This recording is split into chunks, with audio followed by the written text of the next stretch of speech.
élève au Collège international de la Gaîté. Elle a tout juste 14 ans et elle fait partie de ces jeunes que nous avons envie de célébrer tout au long de cette édition spéciale Fête de la jeunesse sur Cameroun Feeling. Bonjour, ravi de vous retrouver en ce jour férié chômé sur l'ensemble du territoire national. Lendemain d'élections municipales et législatives, à la veille de la célébration de la 54e Fête de la jeunesse. Eh bien, bienvenue à tous. Pour coller à cette actualité, je le disais tantôt, nous allons célébrer les bons élèves, les bons entrepreneurs, mais également nos compatriotes installés en Espagne. Ce sera avec le concours de Eric Christiania, oui, notre envoyé spécial de ce côté. Sur la scène, retrouvez Muriel Owona, la chanteuse de gospel, annonce un concert demain dans la ville de Yaoundé. Elle veut marquer le coup pour elle, qui est professeure de langue anglaise.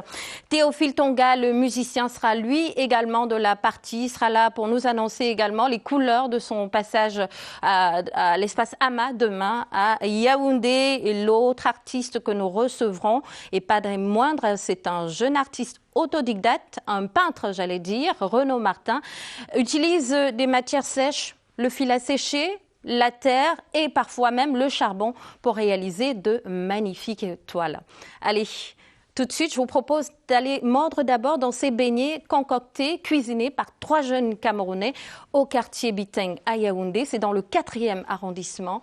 Allez, Bruno Matip, pour nous les faire déguster. Bon appétit et bienvenue à tous. William et Herman sont 3 jeunes Camerounais de régions différentes qui ont grandi dans un même quartier de Yaoundé et partagent la même passion à travers leur métier qui est la vente des beignets haricots bouillis. Ils se sont bien implantés au quartier Biteng. C'est au petit matin que l'aventure commence. Tourner la farine, apprêter les ingrédients pour le haricot et la bouillie. On ne peut pas dans la nuit, on ne peut pas la nuit. C'est le matin maintenant. On vient maintenant, on fait d'abord les condiments. Les condiments après maintenant, on retire un peu les condiments. Maintenant, on prend l'haricot maintenant, on met, on tourne. On envoie ça après, on retire, on met notre marmite. On fait 3 marmites par jour. Et comme il est conseillé de manger dans un environnement sain, il s'attelle à mettre la propreté avant l'arrivée des clients. Une initiative louable durant ce mois où l'on célèbre la jeunesse au Cameroun. Que je le connais, je s'entends bien, je sois associé pour faire développer leur petit argent qu'ils avaient, leur petite monnaie. Par l'autre, je s'assurais incapables, eux sont des vieux et maintenant c'est des vieux.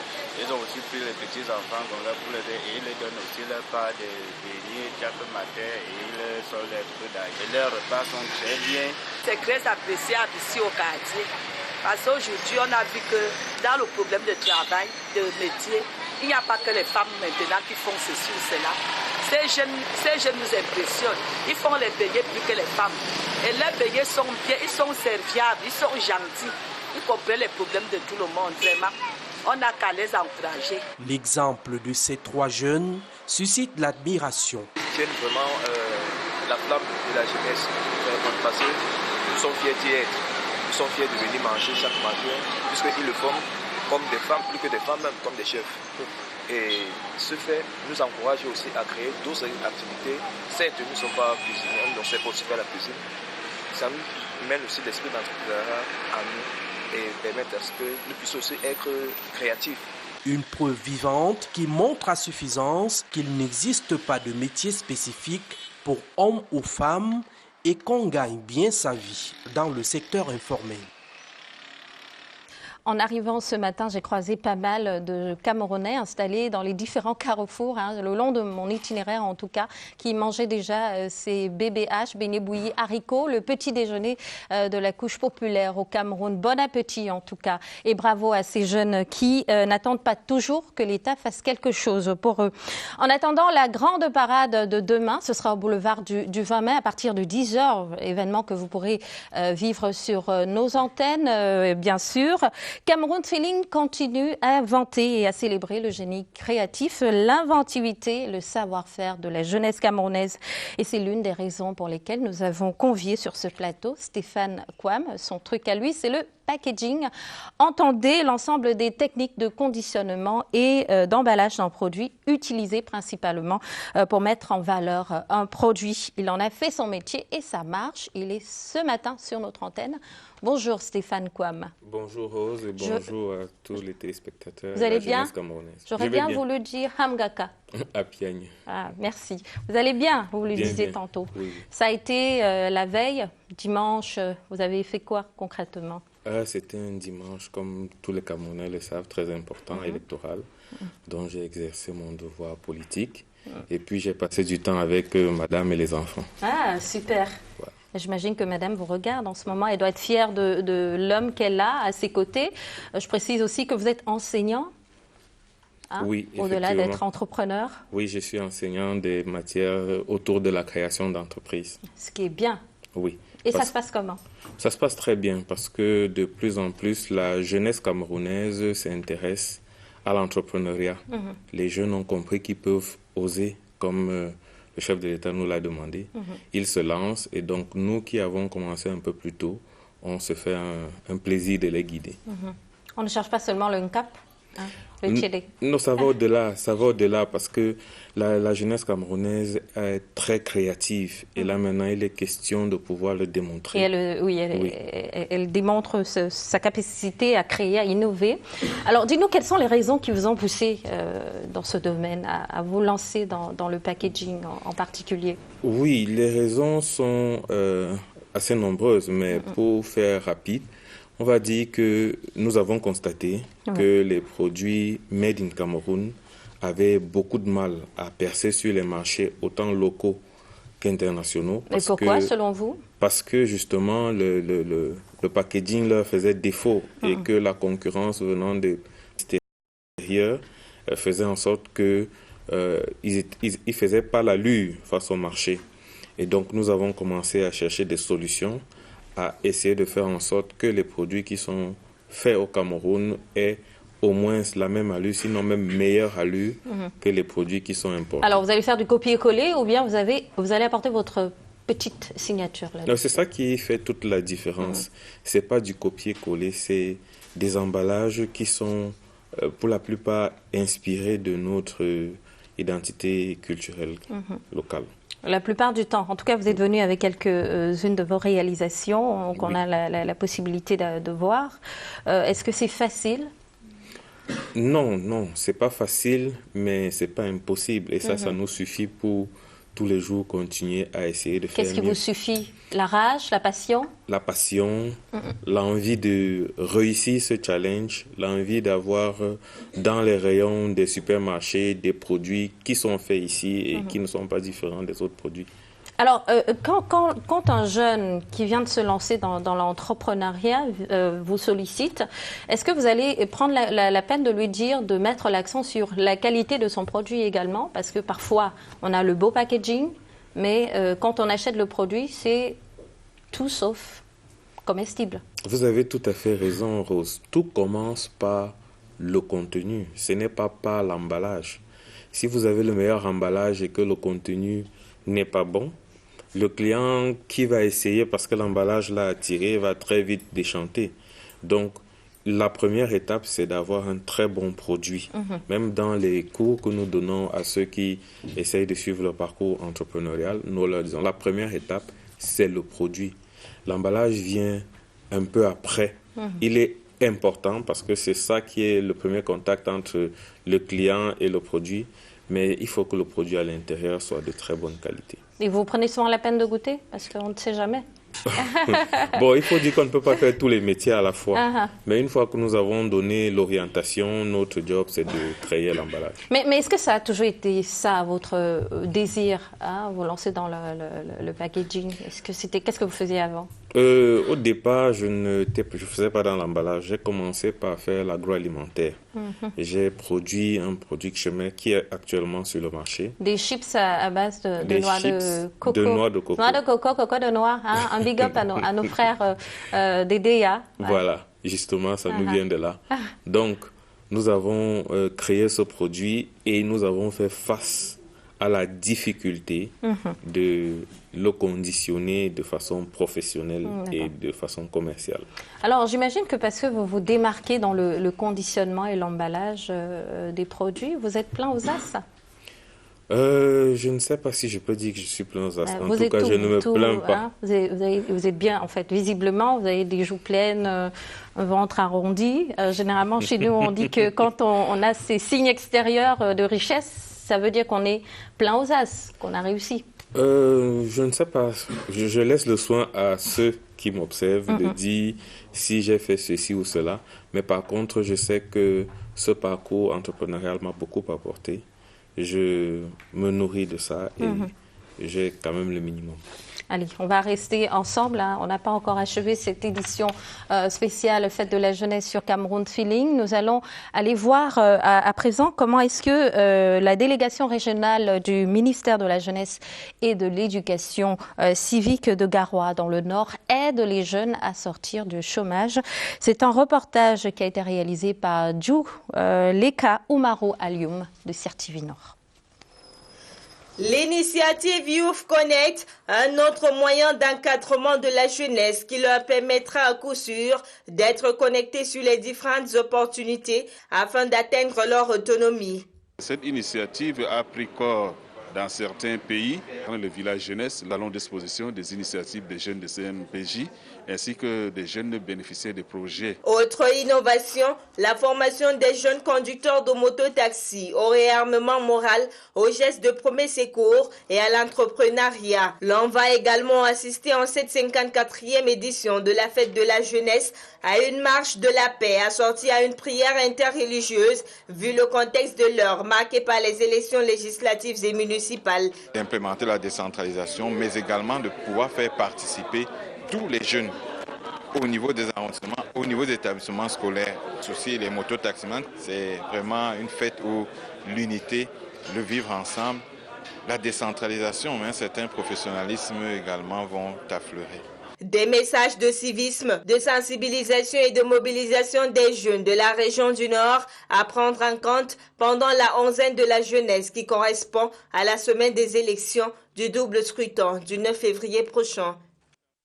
Bonne fête de la vieillesse à tous. Oups, j'allais dire de la jeunesse. Apparemment, on est jeune de 0 à 77 ans. Et j'ajouterais qu'on est jeune dans la tête. Alors, on va continuer à célébrer les jeunes, surtout les bons élèves, ceux qui se démarquent en classe. Ils ont de bons résultats. Notre premier, c'est Nelson Njom. Didium. Oui. Bonjour. Bonjour. Comment allez-vous? Je vais très bien. Alors, Didium signifie quoi exactement? En ma langue maternelle, ça veut dire le paquet de Dieu. Ah, vous êtes Bassa? Oui, Miega. oui, Miega. Vous avez mangé le mbongo chobi hier? Non.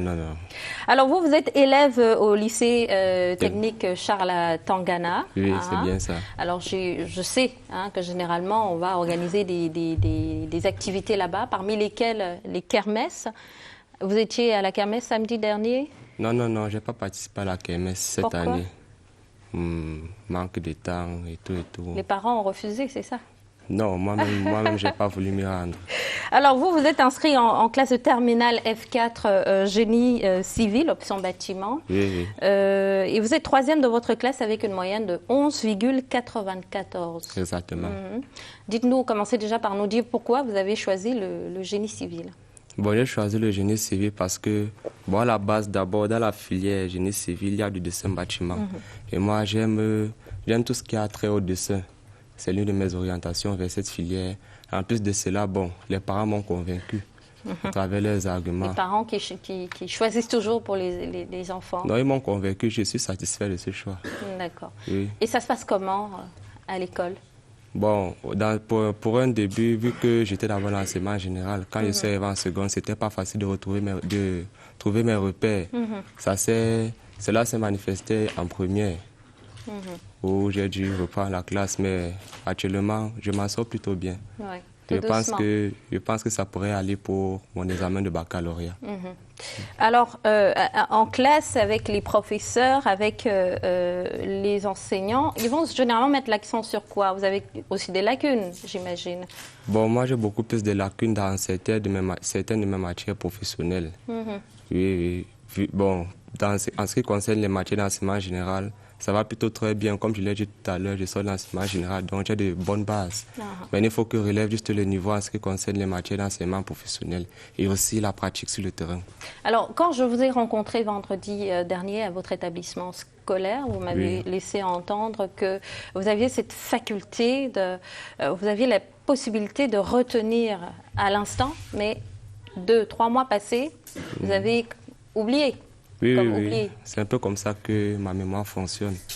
Je peux retenir presque tout ce que je veux pour ce que je dois faire après. Mais quand cela n'est même plus utile, j'ai tendance à oublier. Vous ouvrez le frigo qui est situé à l'intérieur de votre cerveau. Exactement. Vous rangez vos connaissances là-bas. Heureusement que ces connaissances rejailliront plus tard, au moment où vous en aurez le plus besoin. Alors, c'est quoi votre secret donc, pour être parmi les premiers de la classe? Bon, on peut être parmi les premiers. Je ne pense pas qu'il y ait tellement de secrets. Il faut juste travailler. Tout le monde le sait. De plus, l'année n'est pas finie, donc je dois encore plus travailler pour maintenir mon rang et pour pouvoir évoluer. Donc, c'est un peu ça. Vous allez regarder votre caméra et vous allez dire à ceux qui vous regardent, traînent encore, qui n'ont pas encore embarqué à bord de ce train scolaire. Oui. Bon, pour mes camarades qui traînent encore le pas, je vais les exhorter à se mettre résolument au travail parce que pour nous, les techniciens qui composent en mai, il ne nous reste plus que 3 mois pour nous préparer. Bon, pour ceux qui sont un peu prêts pour augmenter leur niveau, il faudrait déjà prendre conscience à partir de maintenant. Et pour ceux qui l'ont fait depuis, de persévérer avec de la volonté. Et je pense que ça ira. Ça ira. Inch'Allah. Amen. Jom? Oui. Alors, est-ce que vous avez déjà fait un tour au Collège de la Gaîté, international de la Gaîté, qui n'est pas très loin, je crois à 10 minutes de votre établissement scolaire? Justement, je passe là-bas pour me rendre chez moi. Mais je pas pour chercher les petites? Non. On se connaît? Il y en a, pour ça, il y en a partout. Mais j'imagine que quand on est encore jeune comme vous, on évite... Bon, c'est vrai que vos parents regardent. Pourquoi éviter? Ok, bon. Voilà, c'est la jeunesse, c'est la nouvelle jeunesse que nous avons. En tout cas, merci. Vous ne partez pas, vous restez, parce que juste en face, on a Jenny Mary Donkou et Wonkem. Elle est élève en classe de seconde C au Collège international de la Gaîté. Elle a été première au premier trimestre, avec la moyenne de 17,25 quand même. Et puis, elle joue magnifiquement bien au piano. Merci. Comment allez-vous? Je vais bien, madame, et vous? Bien, merci. Vous avez l'air un peu timide. Ça va? Ça va. Alors, ça se passe comment au Collège international de la Gaîté? Je pense que la Gaîté est une école comme toutes les autres. Et ce qu'on apprend peut-être dans un lycée, on apprend toujours ça à la Gaîté. Donc, c'est tout. Même s'il se dit, entre guillemets, que vous êtes un peu têtu là-bas. C'est ce qui se dit. Bon, c'est vous qui êtes là-bas, c'est vous qui vivez là-bas, au sein de l'établissement scolaire, avec vos camarades. Vrai ou faux? Dans toutes les écoles, il y a les désordonnés. Donc on ne peut pas indexer la Gaîté et dire que là-bas, il y a des désordonnés, alors que partout, on peut en trouver. Tout à fait. Et pourquoi est-ce que vous avez choisi cette filière, la matière C? Pourquoi? Parce que je voudrais, plus tard dans la vie, être audite. Et je me suis dit qu'en C, on a les bases. Et si peut-être en terminale, je veux peut-être être scientifique, j'aurai toujours cette possibilité de changer. Qui a guidé votre choix? Mes parents. Les parents. Maman, elle est là. Madame Ewonkem, bonjour et merci d'avoir accepté de faire venir Jenny Mary ce matin sur ce plateau pour partager avec nous le secret de ses bons résultats à l'école. Donc les parents ont choisi, mais vous, à l'intérieur, qu'est-ce que vous souhaitez faire? Ils m'ont proposé d'être audite et j'ai fait plusieurs recherches et ça m'intéresse. C'est pas compliqué? Ça peut être compliqué. Je prends mon exemple. À l'école, j'étais nulle en maths. Nulle de chez nulle. J'avais souvent 0,25. Il ne faut pas avoir honte, je vous dis la vérité. Mais vous, comment est-ce que vous faites calculer, pour réfléchir? Du moins, il faut d'abord savoir ce qu'on veut, avoir un objectif. Donc vous voulez dire que je ne savais pas ce que je voulais? Non, vous savez.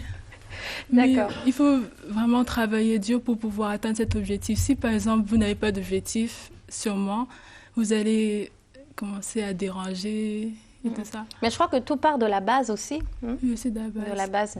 Toute petite déjà, je crois que vos parents vous orientaient déjà et vous aidaient à faire pas mal de choses, Oui. Notamment l'apprentissage du piano. Oui. Ça va, vous aimez aussi ça? Oui, j'aime bien. J'ai commencé il y a bientôt 11 ans. 11 ans? Oui. Vous jouez magnifiquement bien. Merci. Vous ne rêvez pas d'être artiste? Non. Si, trop... vous pouvez bien arborer les 2 casquettes. Hein. Non, mais ça prend trop de temps. Vous allez me dire le contraire d'ici 5 ans. On va voir. Oh oui, on va voir. En tout cas, le secret de votre réussite pour avoir 17,25 de moyenne, c'est la concentration, c'est le travail. Oui. Ce sera pour sortir peut-être. Vous allez regarder vous aussi votre caméra pour partager votre secret avec nos téléspectateurs. J'ai pas vraiment trop de secrets. Je dirais plutôt qu'il faut vraiment étudier et étudier. Moi, personnellement, par exemple, pour les maths, je prends tous les exercices et je travaille dessus jusqu'à que j'ai bien compris la notion. Donc, si par exemple vous avez une difficulté dans une matière, vous devez faire tous les exercices disponibles, faire des recherches sur Internet jusqu'à pouvoir bien maîtriser la notion. Et la veille de l'évaluation, peut-être rafraîchissez vos cerveaux, reposez-vous. Mangez beaucoup de bananes. Il paraît qu'il y a... Oui, apparemment. Ça aide aussi. Du-moins, il faut juste se reposer, décompresser et peut-être 1 heure ou 2, vous relisez juste vos cahiers et ça va aller. Et c'est parfait. Mais est-ce que vous trouvez quand même le temps de vous distraire, de vous amuser? Parce que j'ai l'impression que c'est cahier. Non, je joue aussi au basket. Ah oui. Waouh. En tout cas, le Collège international de la Gaîté offre ces possibilités-là. On peut être élève, on peut pratiquer une activité physique. Vous avez votre camarade juste en face de vous. Vous l'avez déjà rencontré, Roberto Moafo, un autre bon élève du Collège international de la Gaîté qui a bien voulu venir ce matin pour passer un super moment avec nous sur Cameroun Feeling. Alors, vous êtes élève en classe de terminale C. Terminale TI. Informatique. Alors, au premier trimestre, vous étiez premier avec une moyenne de 14,17. Madame. Vous allez bien? Madame. Vous êtes encore timide, hein? Timide. Ou c'est parce que maman est là? Non, c'est non. C'est quoi votre secret de réussite à l'école? Personnellement, pour moi, le tout se joue déjà en classe pendant les cours. Si déjà on arrive à assimiler ce que l'enseignant dit pendant le cours, c'est 80% du travail qui est effectué. Maintenant, le reste se fait à base de révision à la maison, si je peux dire. Et aussi au niveau de la récurrence du travail. Traiter plusieurs exercices, lire plusieurs fois ses cours. La répétition, comme on dit souvent, la répétition est la mère de la réussite, on peut dire. Oui, tout à fait. Et c'est quoi votre choix de carrière? Qu'est-ce que vous comptez faire plus tard? Dans le futur, j'espère, je compte faire du trading. C'est quoi le trading? Le trading consiste, c'est plus dans le domaine du marché, les bourses, des entreprises. Le trader, c'est une personne qui prend votre argent, par exemple, et... Le fructifie. Oui, au travers des entreprises. C'est-à-dire, il fait des placements. Et si l'entreprise a des bénéfices, l'entreprise vous redonne votre argent avec un surplus. Et qui vous a donné envie de faire ça? Bon, c'est plus dans mes recherches que j'ai trouvé, ça m'a donné l'envie de faire. Est-ce que ce n'était pas pour toucher beaucoup d'oseille, beaucoup de tchédé, beaucoup de nkap? Non, c'est plus ça qui m'a parlé. On se connaît, hein? On se regarde là, comme ça, on se connaît. Hein? L'argent, ce n'était pas aussi ça? Bon, il y a aussi ça aussi quand même. Les parents vous ont également orienté? Oui. Et vous écoutez beaucoup vos parents, ou vous êtes de ceux qui écoutent et aussitôt qui sont partis de l'école changent en chemin? Non, j'écoute beaucoup. Pour moi, je ne peux pas changer en chemin parce que j'ai déjà un objectif à atteindre et il faut atteindre cet objectif. D'accord. En tout cas, bravo pour vous. Hein. On espère que d'ici la fin de l'année, vous allez demeurer premier de votre classe. Hein. On croise les doigts. Par la grâce de Dieu. Qu'est-ce qu'on va dire à nos téléspectateurs qui nous regardent, ceux qui n'ont pas forcément de bonnes notes en classe? Vous regardez votre caméra. Okay. Premièrement, comme je dis, le tout se passe en classe déjà par l'attention et l'assidu au cours. Et aussi à la maison, au travers du travail, exercice, devoir. On ne fait pas de fête, on ne sort pas avec les potes. On vous ne drague pouvez, pas. mais pas trop quand on même. Pas la boogie. Pas trop quand On même. ne va pas en boîte. Bon là, pendant le milieu scolaire, non, pas pendant les classes. Sérieux. D'accord. En tout cas, merci d'être venu sur Cameroun Feeling pour nous parler, partager avec nous vos secrets de réussite à l'école. Bon vent pour la suite. Hein. À Jeannette Méry, à Job et à vous également, Roberto Moifo. Merci beaucoup. Passez une excellente journée. Merci. Vous avez déjà été en Espagne? Non. Pas encore. C'est encore le rêve. Hein? On peut dire. Le rêve, c'est dans la tête. L'Espagne, pour le moment, c'est dans la tête que ça se passe. En tout cas, Eric Christian Nia est, lui, déjà bien installé en Espagne, précisément à Bilbao, au nord de l'Espagne. Il est allé à la rencontre de nos compatriotes qui sont installés là-bas. Il va commencer déjà par nous présenter la vie.